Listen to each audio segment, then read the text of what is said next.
क्या आपके साथ कभी ऐसा हुआ है कि आप अपनी कुंडली लेकर ज्योतिष के पास गए, उन्होंने आपकी कुंडली देखी और कह दिया कि इसमें तो काल सर्प दोष है और आप बहुत ज़्यादा डर गए। तो नमस्ते, जय जिनेंद्र, जैन ज्योतिष और टैरो में आप सभी का प्यार भरा स्वागत है। ये वीडियो आज हम इसीलिए बना रहे हैं, ये बताने के लिए कि काल सर्प दोष से डरने की ज़रूरत बिल्कुल ही नहीं है।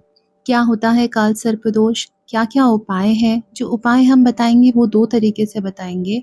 तो पहले तरीके का उपाय जो रहेगा वो जैन उपाय रहेगा श्रावणिक संस्कृति के लिए, और दूसरा उपाय जो रहेगा वो वैदिक उपाय रहेगा।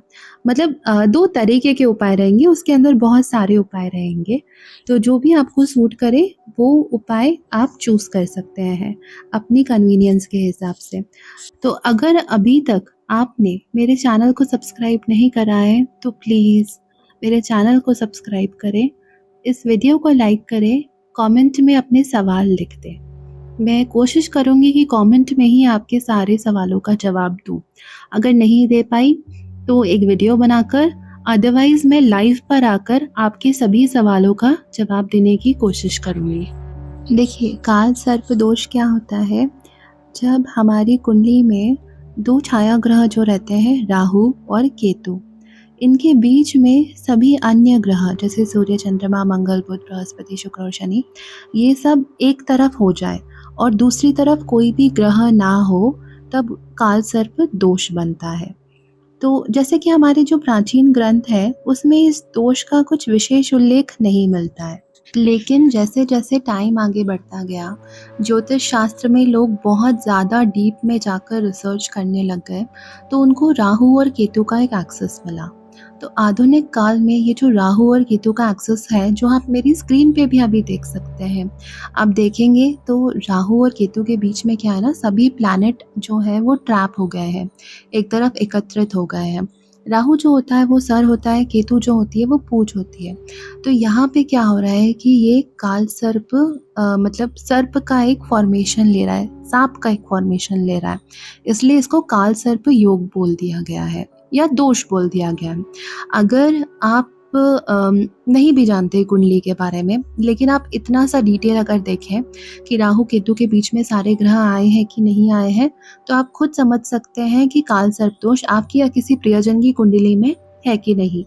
अब हम आगे जानेंगे कि कितने प्रकार के होते हैं, इसके क्या-क्या प्रभाव होते हैं, क्या माने जाते हैं और इससे डरना क्यों नहीं चाहिए, जो बहुत इम्पोर्टेंट है, काल सर्प दोष से डरना क्यों नहीं चाहिए।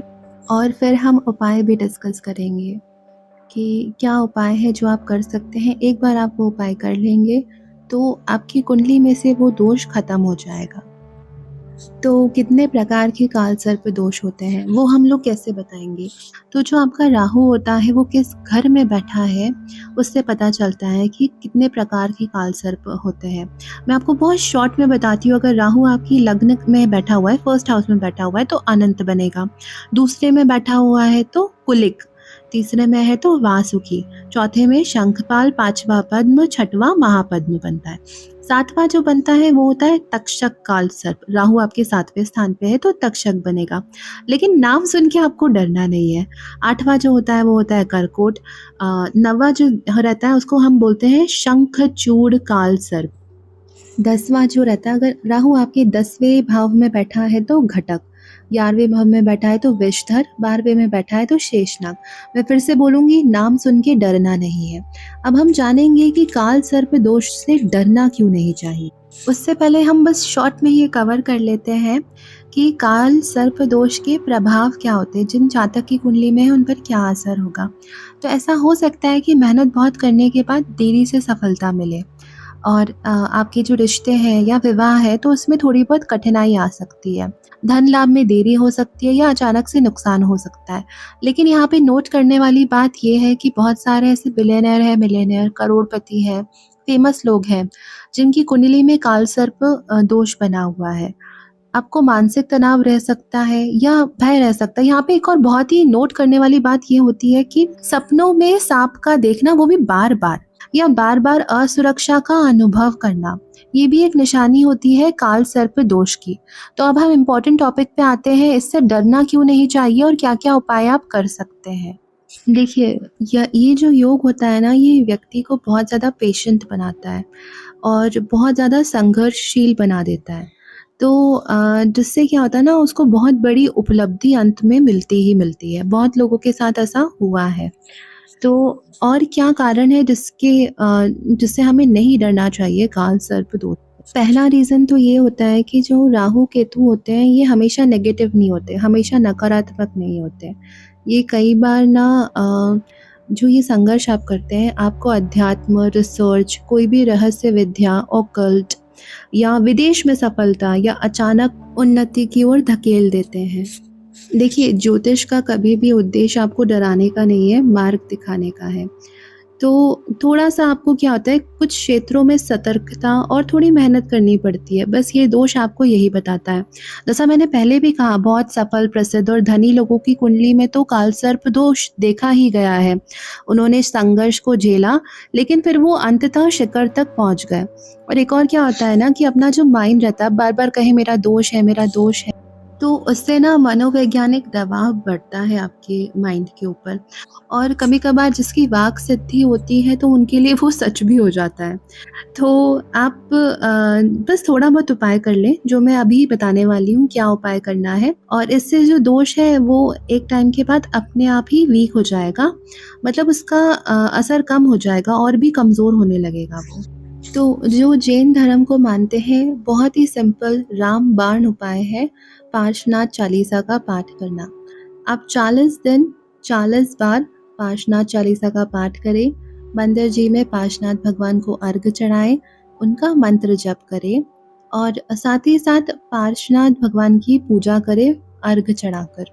तो इससे जो दोष है ना, वो जैसे आपने 40 दिन 40 बार करा, तो उससे पहले आप बोल दें मेरी कुंडली में जितने भी दोष हैं, मैं उनके लिए ये कर रहा हूँ और वो सभी दोष झूठे हों, मिथ्या हों, समाप्त हो जाए। तो आप 40 दिन 40 बार करेंगे, उतने में आपका दोष पूरा खत्म, कंप्लीटली खत्म। उसके बाद आपको बार-बार करने की भी ज़रूरत नहीं है, वहीं पे आपका दोष खत्म हो जाएगा। लेकिन अगर आप बार-बार करते हैं, तो वो आपके लिए बहुत अच्छा है। तो आप बार-बार भी कंटिन्यू उसको कर सकते हैं।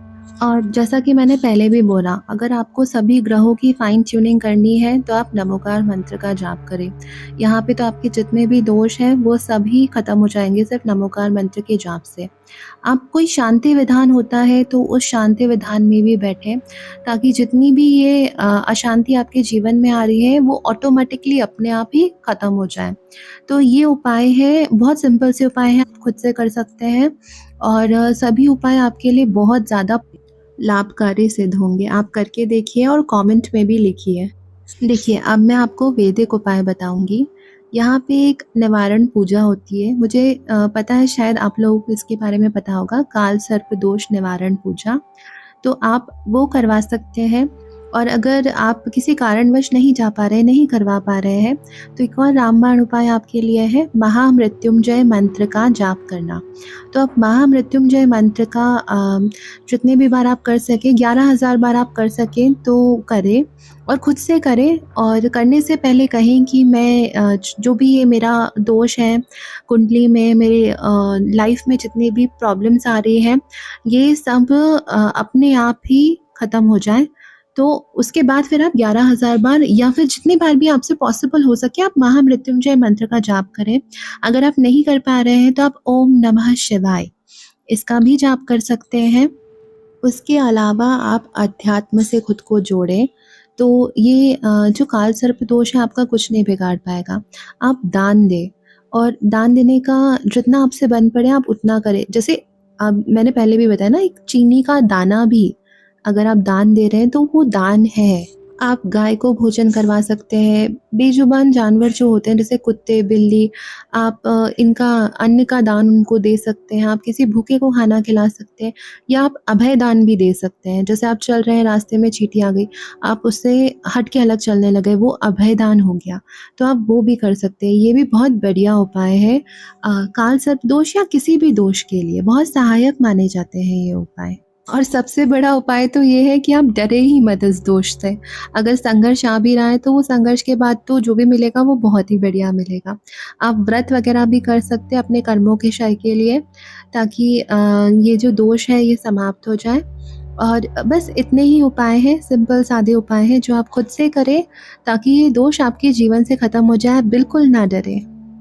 तो अगर ये वीडियो आप सभी को अच्छी लगी हो तो प्लीज़ मेरे चैनल को सब्सक्राइब करें, इस वीडियो को लाइक करें, कमेंट में आप अपने क्वेश्चन लिख दें, मैं कोशिश करूँगी कि उन सभी क्वेश्चन का आंसर करूँ। मैं मिलूँगी आपसे आपके अगले वीडियो में, तब तक के लिए सबको मेरा प्यार भरा जय जिनेंद्र।